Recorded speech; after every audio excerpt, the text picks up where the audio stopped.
Welcome, and we're about to start recording.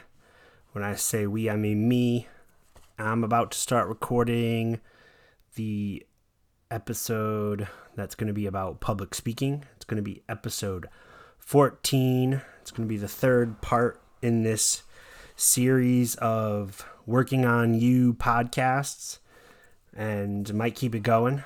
I was running a poll on Twitter to see if people wanted to talk about public speaking or meditation or exercise, and it looked like the majority of the people wanted to hear about public speaking, and then second, exercise, and then obviously third was meditation. So I'll probably talk about all three, but I'm going to start with public speaking because that's what the public wants.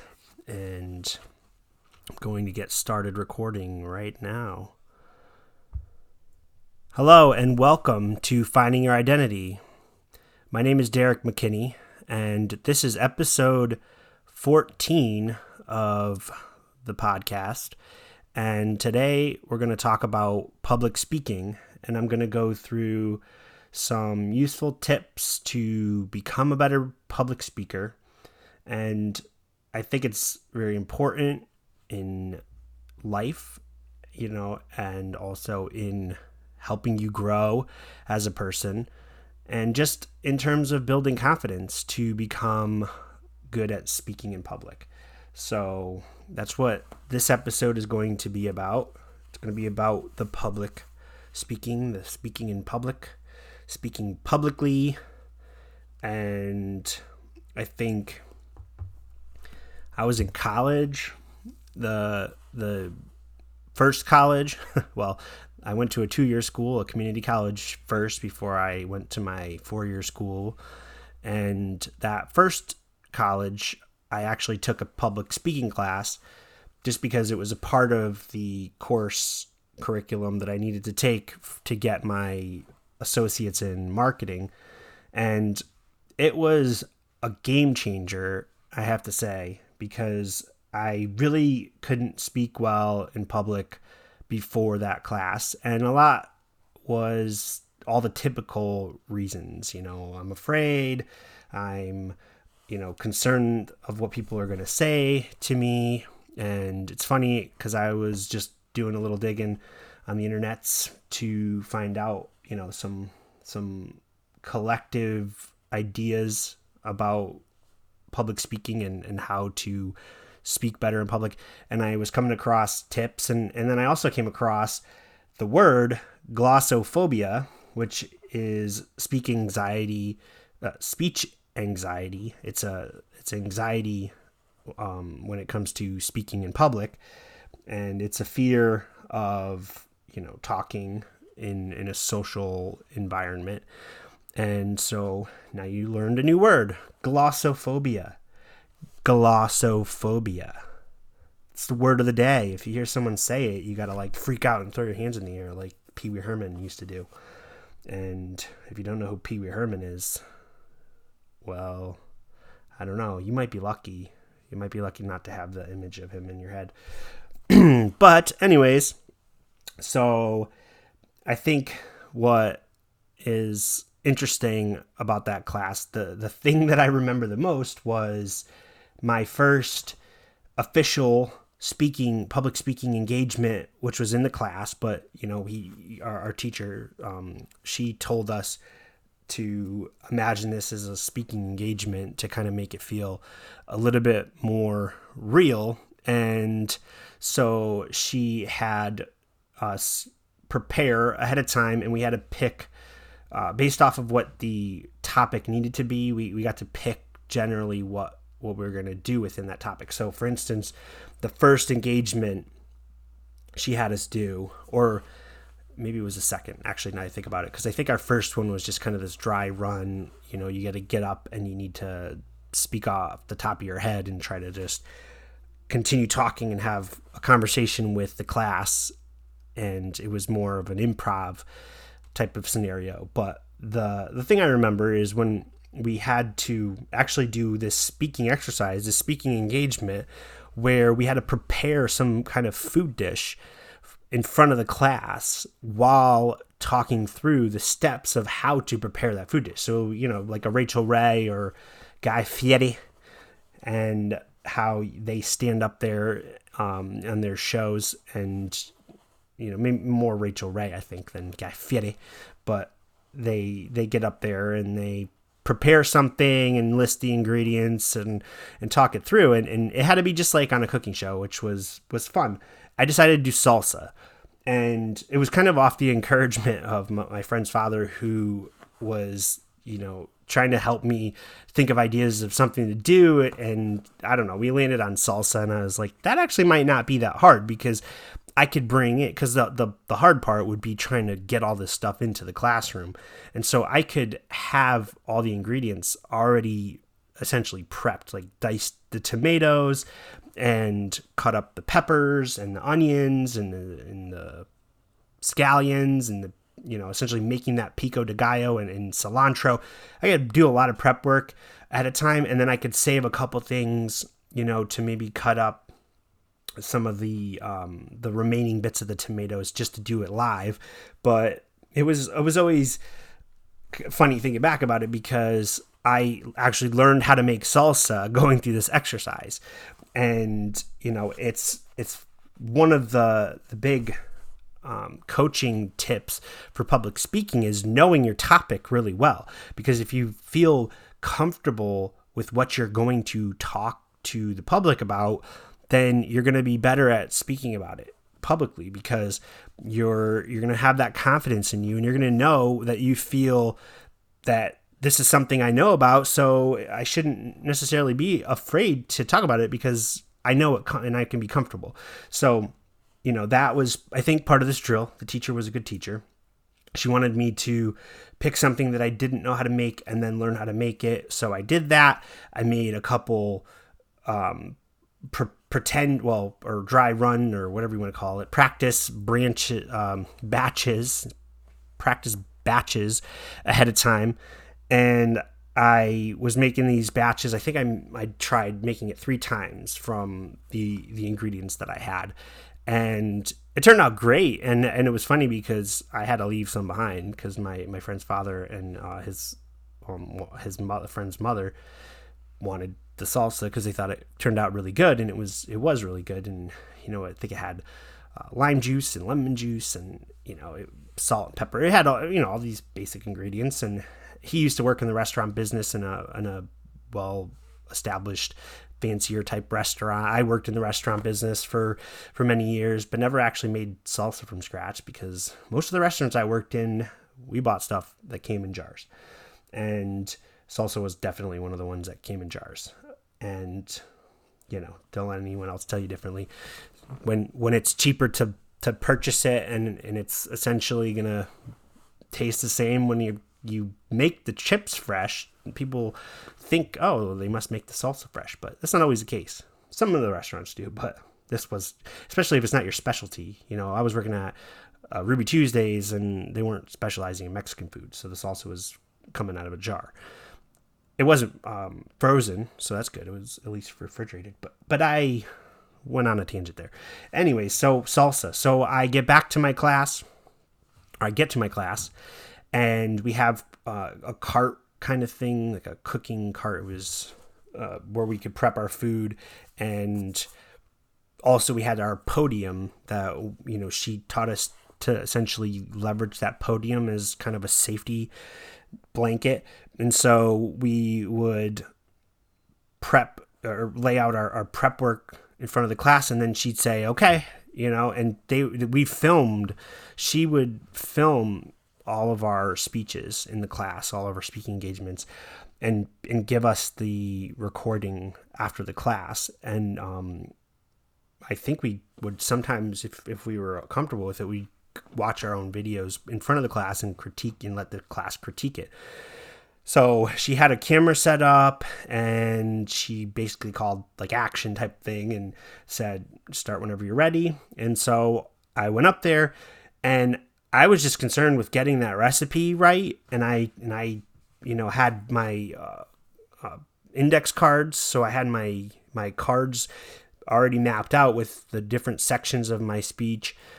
along with pointing, points that I had little notes in the tabs of these index cards, like in the corners that told me when to reference something that was in front of me. And I had done it over and over and over, so I was getting comfortable with it. So I was actually able to breeze through this, and it felt like nothing, and it felt so casual and calm because I had built up this, quick miniature expertise on this one specific thing. And so I felt so comfortable talking about it.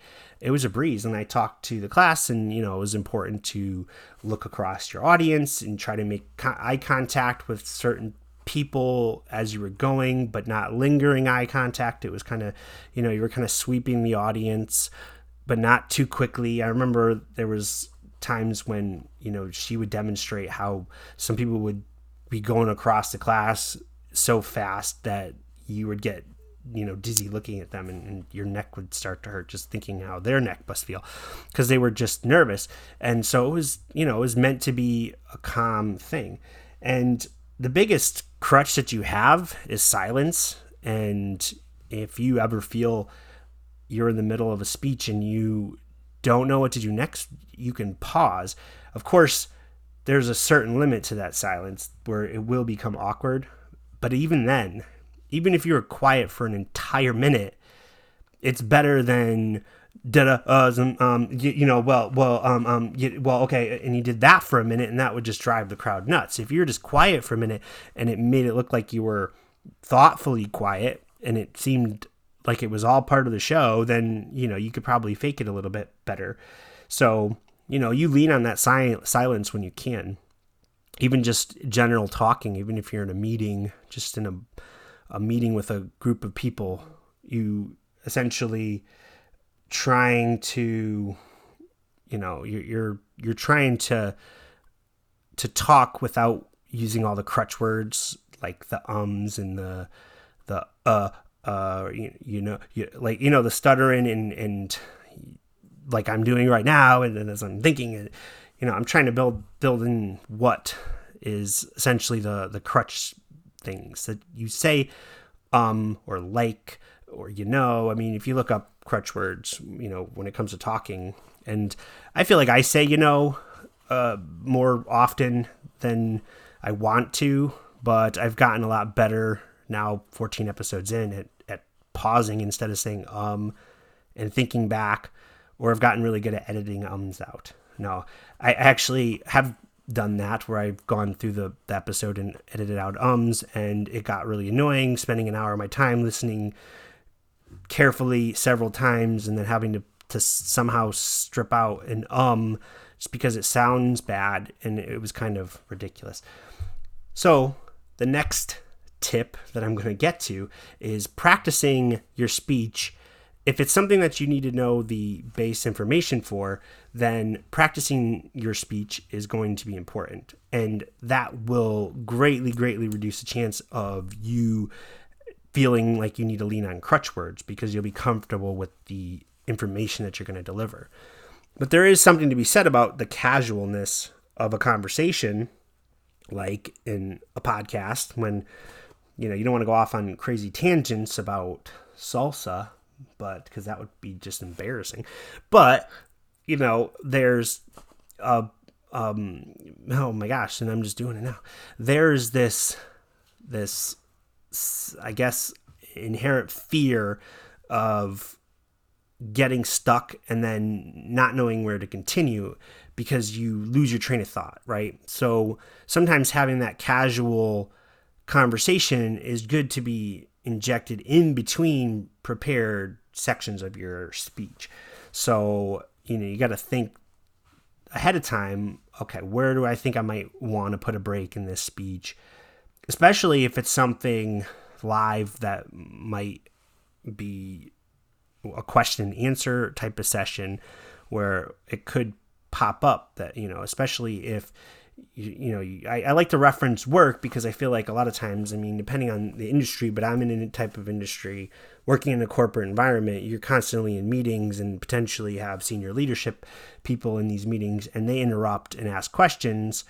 And it's not so much interrupting, that's the expectation. They want to have a conversation. They don't want to be talked to directly and, not feel like they've gotten the information that they're there to get. And so they'll generally interrupt as appropriate and ask questions. And so usually you try to prepare as much as you can ahead of time so that you can have the answers already in your head and ready to go if they do happen to ask you about something. And of course, you're not going to be able to prepare for everything, but you try. And again, if it's a topic that you're very comfortable with and that you really know well, and you can be confident, you can feel that confidence in you, then you're going to be good. You're going to be in good shape to deliver that speech.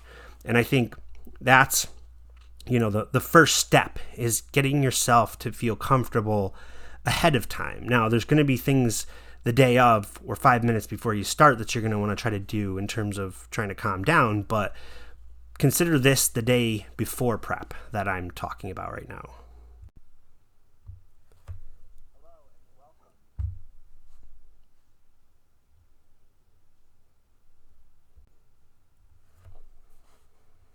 Okay, so now let's pretend it's the day of. And there's been some articles that I saw with tips that said that you should exercise the day before or a few hours before you go and speak publicly.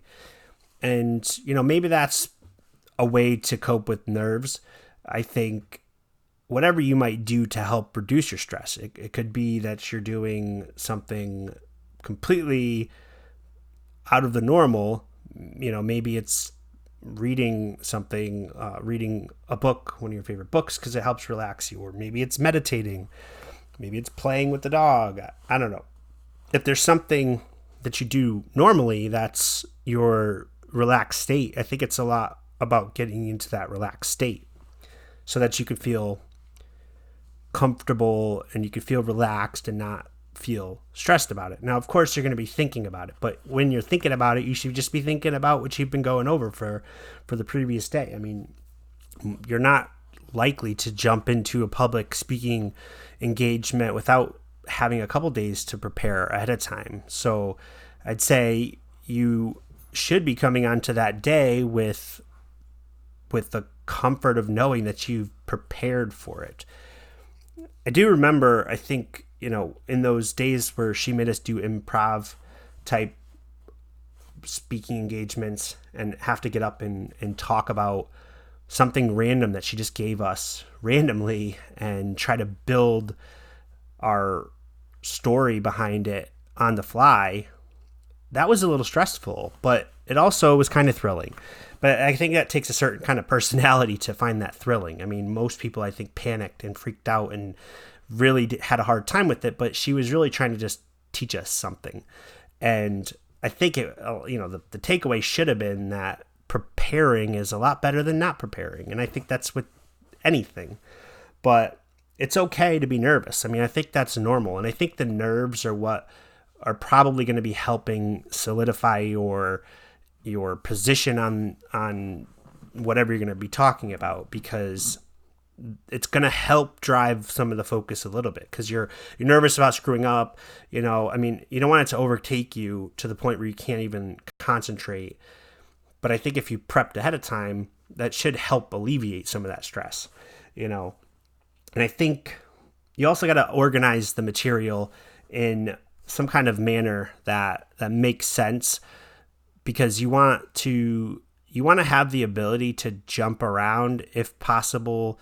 I mean, not so much jump around, like you're going to have an order to your presentation, but if all of a sudden you're feeling like there's a reason to shorten a section or lengthen a section or rearrange a section in the middle of it, if you've got that material, that outline essentially memorized, then, that being said, you should be able to jump to any point in it and be able to pick up where that section starts and move forward. Now, a couple things about that, speaking of the sections, I think when you're organizing them, don't make things too complicated. When you start to break down that speech, don't put in things that you might have to try to interpret on the fly. This is going back to that whole concept of knowing your material really well, but you want to keep it simple. You don't want to have to try to solve a math problem that you might have a hard time. Even if you map out every single step, it might take you too long to try to do that while you're in the middle of speaking. So you want to keep it simple, and also you're knowing your audience. Would your audience even care about seeing the math problem? If you're addressing a bunch of mathematicians in a speech and they expect to see examples and they want to see some of the nitty gritty of the work, then by all means, you're going to have to figure that out. But in that case, if you're doing that kind of engagement, you're probably pretty comfortable with doing the math problems and you'll be okay. And I think, that's not going to be the biggest of your concerns. Now, I know I often have to do, I guess you could call them training exercises or training over other developers in a sense, or presentations to other developers, depending on what it is. Like sometimes I'm actually showing how to do code in some kind of exercise, and I'm walking people line by line or section by section to demonstrate how to create this code in a specific way for web development. And that can get really thick, and those are hard sometimes because you got a lot of periods of silence and you got to break, and you also got to slow down for the people who might be kind of falling behind or straggling. So those you got to plan out accordingly. For me, it's really just about knowing my material. Like if it was something that I was leading into to teach about, I'd try to get as much knowledge as I could about whatever that thing was ahead of time, and then just kind of lean on my base knowledge of development and kind of steer it that way, and not be afraid to mess up, and things will happen. There's different types of those engagements, I mean, I recently had to do one, and there were over 250 people that were on the line who were following along while I was screen sharing and showing a demonstration as to how to do something. And we were having technical problems, and we were using Skype to connect to all these people. And there was, a video spotlight that was also running because there was video in the room. So, but, I didn't actually even get phased by it. I just kind of kept going. My thing was, all right, what do we have that is an alternative to demonstrate this, as a screen share through the computer, and so that we can get this thing going. And, we just ended up using a different program and moving forward. And it was just frustration because the software that we were trying to use was what the limitation was. And that's always annoying because it wasn't the underlying content that I was trying to deliver to the group. But if you look at it, it's different if you're standing on a stage and you can visibly see 1,000 people out in an audience or something like that. Obviously, that's going to make a difference. It's going to hit your nerves. This was 250 people or more that were virtual, and you only knew that because you could see the number of participants in the conference call. And it's still, there's a big audience. There's a lot of people that are actually there listening and listening intently to what you're going to say, but you can't let that get the better of you because you feel comfortable with the content, you're confident, and you can move forward. And you've already built it up inside you that you can do this and you're comfortable. So I think, another tip is to actually go and watch other people who give speeches, or, watch videos of people speaking. I'd say probably not politicians because, I don't know, they don't seem real, but I'd say if you look at some of the great orators, as they call them, of our time, or, even dating back to when they were videos of them, just how they speak and how they deliver messages. You look at some of the keynote speakers at conferences. You go back and watch those. Bill Gates, but I'm thinking of Steve Jobs, who just had an air about him, who could just deliver content in this kind of magical way. As much as I think, like, I've got mixed feelings about the guy. The guy is kind of put on a pedestal a little bit more than I think he deserves to be, but he still was an amazing man. He still did amazing things, and he was a brilliant guy. But you can't deny his stage presence. He just captivated people through TV. I mean, you got thousands of people who may have been in the audience at a time, and then you've got all the people on webcam videos and watching live who were just in awe of him, and just the way that he delivered the content was just excellent. And he's a good example, and he's the type of person that you should go and see how they speak. You can look at videos of Tony Robbins or Tim Ferriss, who are speaking publicly and doing it with such grace and confidence that you're just jealous of them, because you're thinking, wow, I wish I could do that. You may not be the person that really wants to speak in public, but I'll tell you what, like, this isn't just the addressing an audience of 1,000 or 10,000 people. This could be 10 people in a room that you just need to feel confident talking to, because your job depends on it. So consider public speaking is, I'm not sitting in my bedroom alone talking to myself, and I'm not sitting at my kitchen table with my family members and talking to them in a comfortable way. This is talking to somewhat stranger, people that are somewhat of strangers to you, people that you didn't maybe know because you've been working with them for several years, or there may be a new person that happens to be joining. Consider that. That's, could be your audience. So you have to be able to handle that too. It's not just the big auditoriums full of people. So I think this information is useful in all those types of scenarios. So I think if you kind of step back and you think through, okay, so a lot of this is about preparation. So to kind of recap, a lot of it's about the preparation, studying other people who speak, and then, they, like I told you, they filmed us. My teacher had us be filmed so that we could watch ourselves and see what our mistakes were. Some people have these nervous tics. Like, I think mine might have been that I, touched my nose every 10 seconds. I don't know. That wasn't mine. I can't remember what mine was. I might have tugged my ear, whatever it is. Everyone's kind of got some nervous tick that they may lean on. It may be that you talk with your hands so much that you're too distracting, and then you're waving your hands all around and you can't pay attention to what they're talking about. And if you're watching the YouTube video, you'd see how ridiculous it looks with my hands waving around.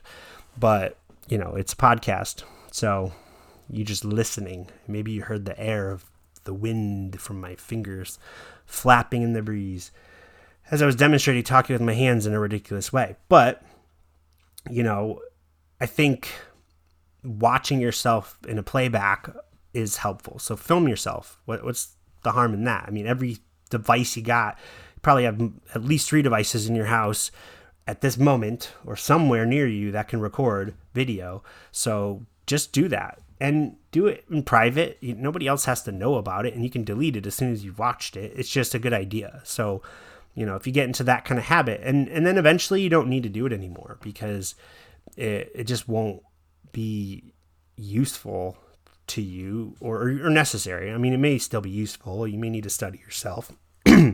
So I think it's important to videotape yourself and play it back at a later date. Partly why I record me doing the podcast, because it's a little therapeutic in a sense. It's helpful to me as well to go back and see how I'm talking or, delivering the content. And, it's also kind of fun. And it's also, in a sense, my trick for getting exposure too, because I can hit a second platform other than all the podcast platforms. I can hit YouTube to try to gain some following behind this podcast. Hopefully the content can stand on its own and not my pretty face. But I think, one of the other things that has been helpful for me in the past when it came to speaking is having support from other people. So if, we're in a class and I don't know, there's probably about 20 people in that class, maybe 25. And there was a handful of the kids that I became friends with. And I think we were encouraged to get in groups at some point, because I think we actually had to do a group presentation. And we did that fairly early on. And that group kind of became a close-knit group throughout the whole class, that where we kind of discussed things and we practiced in front of each other, at least to, if you had a buddy. And they were a crutch in a sense, because you could look at them and feel you could just talk to them directly and almost feel like, okay, I'm just having this one-on-one conversation. I'm really nervous about this section or this topic, and I'm just having this one-on-one conversation with them, and then I'm making sure I'm doing my eye movement to look across the audience, but I'm focusing back on that one person, which isn't the best practice, but it is a method of coping with your nervousness. But it's also that grounding foundation to anchor, it's an anchor in the audience for you to kind of anchor and feel comfortable, and it's something familiar. So I think that's helpful. I didn't actually see that in many of the articles or tips that I saw online about having that kind of plant, but because it also may make you nervous. So maybe it's not the best idea, but I found it comforting knowing that there was a few people who I could look to. They could also be, I could actually, now think about it, it may trip you up. It may cause you to giggle or something if you say something and it's an inside joke or something like that. But you got to maintain your composure. You got to figure that out, as you work through it. But it may not be the end of the world if you smile. I remember there was a time when I had heard somewhere, I forget where it was, but that you should always answer the phone with a smile, because you could hear the smile on the other end of the phone call. And I always thought that was kind of silly, but then I remember seeing some movie or TV show that had to do with a call center. And I thought, wow, you know what? That is really helpful. That is a useful tip, because it almost encourages that like immediate friendly beginning to the conversation, because you're already smiling. And so it's almost like that when you go out there, you smile. It's not a eulogy, although that is public speaking in a sense and very sad, but you're not going up there to deliver sad news. And consider that you're trying to engage with the audience and you want to be friendly with the audience. So it's a good idea to smile. So if you smile as soon as you get out there, and you can just maintain that positive look and positive aura about you while you're talking, that in itself, I think, will help you get through it and feel more confident, because the audience will have confidence in you, and you won't get snide looks or, feel there's disdain or contempt from the audience for whatever reason. And you'll feel comfortable. I mean, most of the time you're going to be talking to an audience that's interested, and that leads me into the next tip, which is you should know your audience. So you should know ahead of time who you're talking to and, their interests and their dislikes, potentially subjects that you should stay away from because you're going to talk about something that might be insensitive, to bring up something that maybe isn't appropriate for that particular audience. So you need to know your audience to some degree so that you can gauge how they're feeling about the topic that you're delivering. It's kind of like comedians kind of can feel out the audience and know whether they think a joke will work or not, and they'll have it in their head, in their lineup of jokes, and they may skip over them, or they may try them in a small manner, but cut it off and then skip to the next joke bit, that they're going to be building upon, and cut it off because they know it's not going to work, because I think good comedians have figured out how to read audiences. And I think it's the same thing with public speaking, because if you're getting nothing and you're saying something funny and you're getting straight faces, and it's not a comedy routine, and it's public speaking, but you're supposed to be lightening them up, you can know right away, okay, this is a serious group and they're not going to take my humor, so I'm going to just get to the meat of it.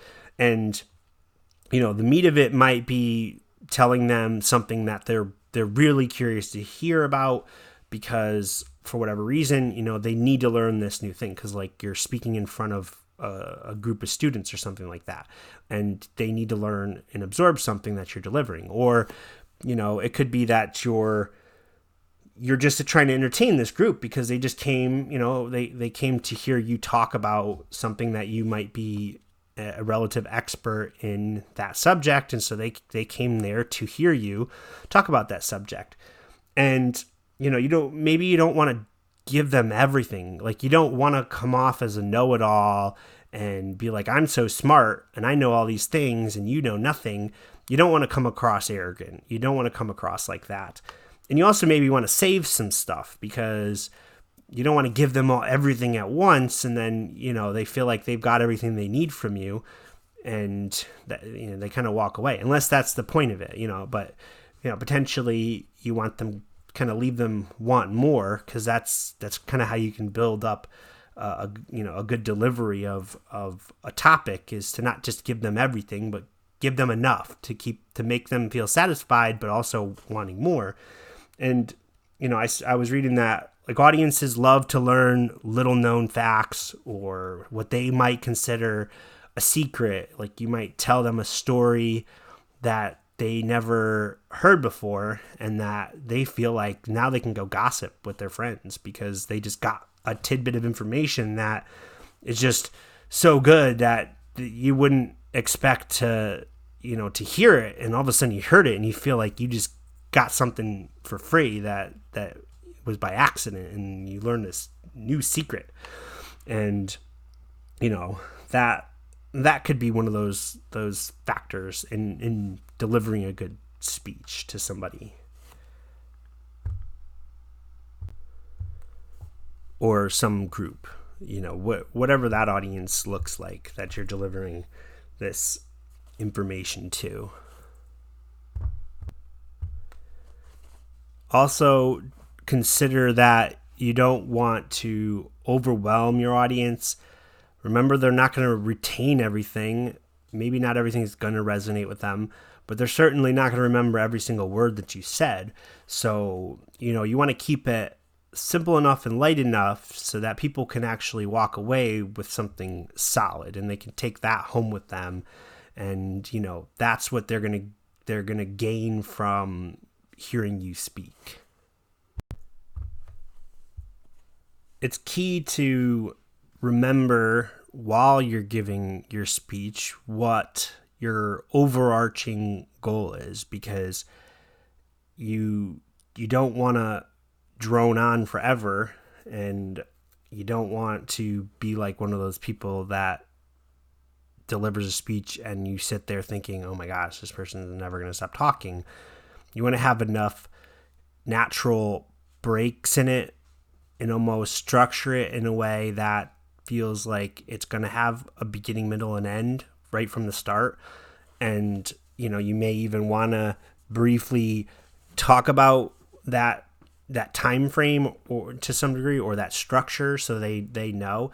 I mean, a lot of times you're going into it and there's a time frame. This is an hour engagement, or an hour meeting, or it's however many minutes, but it's predefined, so you're going to fit within that time frame. So you've created a speech that's going to fit within that time frame, and that's kind of critical. Being able to keep to your timeline and be able to be tight with how you do your cuts between topics, that's important. I think you need to really practice that skill. It's not going to just come to you overnight, but that's why you prep ahead of time, because you're getting yourself ready to deliver and then cut off at certain points and move on to the next topic and not get lost. But, it's also important that while you're talking about whatever the topic is, that you can support your points, because that's going to be a problem if you don't support your point. And in addition to not getting lost, you definitely want to make sure that you support whatever point you're trying to make. So you're staying on topic, and you're also providing supporting evidence to support that topic. Now, you may have broken up your speech into 3 sections, and those 3 different topics need to be supported. So you start off, and let's say you just spend 5 minutes introducing the topic, and then you may spend another 5 minutes introducing supporting evidence for that topic, because you want to ultimately be able to tie everything back together, whether it's within this topic sections, and then you also want the holistic method of tying it all back together. So you've delivered 3 main topics and all the supporting evidence for each topic, and then the entire thing has some kind of overarching theme. You want to be able to tie that all back together with support, at the end.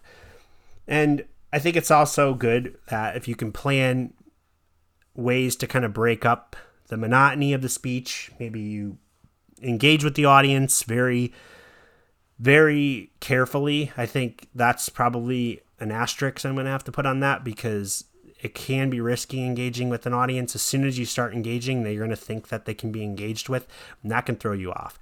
So, a lot of times people say, please save your questions till the end type of things, but it may be warranted. It may be that you need to engage with your audience in the beginning, and then you go into your whole spiel, and then you're going to re-engage with them at the end or something like that. But just be careful, plan it out accordingly. You might need people to help assist with that so that it can, stay on task there.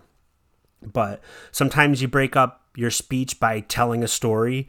Maybe it's about a customer, it could be a personal story from your childhood. It could be about something that just happened on your way where you're traveling to that speaking engagement, whatever it is, if you can find a way to inject that in it somewhat relevant. I mean, maybe it doesn't have to be. Maybe that's your icebreaker in the beginning. Who knows? But make sure that it's built into that speech in a way that it's not distracting. So I think that's probably an important thing that you need to keep in mind. You don't want to throw people off. You don't want people to feel like this is so random. It had no bearing, and people walk away and they go, well, what's the guy doing all of a sudden doing a magic trick in the middle of this financial quarterly report speech?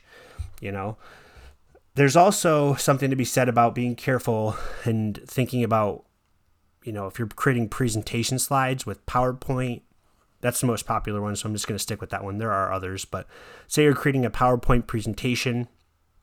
Now you got to rely on technology. You got to have some kind of way of projecting that onto a screen. You're sharing that theoretically from a laptop or maybe a USB drive plugged into some device, whatever it is. You're projecting this thing on a screen that's behind you for most scenarios, and you have to reference it. So now you got to practice talking to the screen like you're a weather person, referencing the screen while also looking at the camera, or in this case, looking at the audience, so that you're not turning your back to them. I mean, that's probably rule number 1, is you never turn your back to the audience, because that's just really bad practices for public speaking. It's rule number 1. Don't turn your back to the audience. It's just rude. It's just something you don't want to do. And unless it's part of your bit, and by all means, work it in. You work it, girl. So I think you got to always keep in mind, if you're using some kind of tool to help enhance your presentation, you got to be careful. You got to make sure the stuff really works. You got to make sure the stuff is solid and set up beforehand and thoroughly practiced, and have backup plans. Make sure you always have your contingency set up. It could be that you're addressing 500 people and you need to make 500 copies of this presentation to hand out if the projector breaks. That might be the case. always have that contingency plan in place. And be careful, Also, if you choose to call to your audience to try something, in this day and age, you can make a good assumption that most, if not everyone in the audience has a cell phone or some kind of device that connects to the internet. And, hopefully they've put them on mute or vibrate and are being respectful and they're not ringing while you're trying to give a presentation. Although that's also, as a side note, something you have to worry about. Not so much hecklers, but interrupters that are out in the audience. So keep that in mind. But let's just say you want to do an activity where you say, hey, okay, everybody go Google astronaut food, because I'm about to talk about astronaut food. And I want you to see what the packaging looks like from the Apollo space mission, since it's the 50th year anniversary of the Apollo 11 journey to the moon.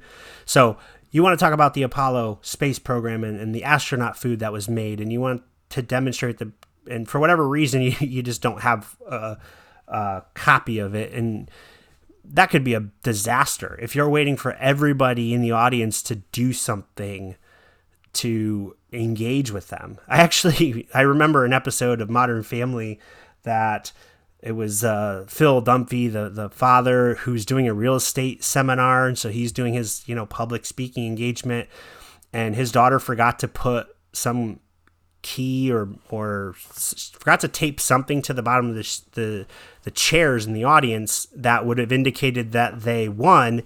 And since they forgot, they wasted all this time. Everybody's standing up and flipping over their chairs and looking and crawling on the ground, and everyone's trying to figure out where this thing was and who won, like a USB drive or a mouse pad. I think it was for a mouse pad, actually. And that is a perfect example of a disaster when engaging the audience, because that could go wrong. Obviously, that went wrong in that scenario. So you got to be careful of that. Everything, again, prepare ahead of time, plan out all these scenarios. I think, that's probably the cardinal rule, I think, for public speaking, as I'd say, is preparation, practicing your speech, prepping in whatever manner you can in order to ready yourself for that presentation. And I think I've given you enough information here. So now you should be able to go, do a commencement speech at some major college now. You should be ready. I trust you. So if you want to, then why don't you go set that up right now? Go run out there and go present to the Harvard graduating class of 2019. Oh, wait, too late. Well, you're clear this time. You're in the clear. But next time, I'm going to expect you to do it. But in all seriousness, I think I'm just giving you an overview of these tips. And, I'm giving you some things that I've picked up in my own experience, things that I've been able to kind of hone in on the internet and do a little research, doing some of the Googling on the interwebs. And it's easy for anybody to do that these days, but sometimes I think it's helpful, and hopefully if, you're a faithful audience, you find it helpful to have me gather this information and collect it together and then present it in a more concise, efficient way. Otherwise I'm a little afraid to know what my point is or purpose is in life. But as I'm just joking, because I'm going to keep talking. I already told you that. I ain't going to shut up. You can't shut me up. I got a computer and a microphone. All right. I had too much sugar. So, that being said, this concludes the episode on public speaking. This concludes episode 14 of Finding Your Identity. I have about 1,000 people that have been rounded up and are waiting in a facility being held, so I need to go over there now and talk to them about why they're not listening to my podcast. It's actually ironic because I had those, secret agent workers start playing the podcast just on repeat over and over, and I think they've been there for like 24 hours. But they're feeding them well. At least I brought them in pizzas, or I don't know. Hopefully the delivery didn't get mixed up. But I hope you enjoyed this episode, and I hope to have you back next time. I think we're having fun. I'm having fun. You should have fun. And you should get out there and talk in public. But don't go out and talk in public like the random New York City crazy man that just stands on the corner and professes his fears about the world ending tomorrow unless, he's a prophet. And then in that case, what would you know? Like, how would you have known? And the world ends tomorrow, and nobody's going to be the wiser. But, yeah. All right, until next time, have a good one. And YouTube signing off.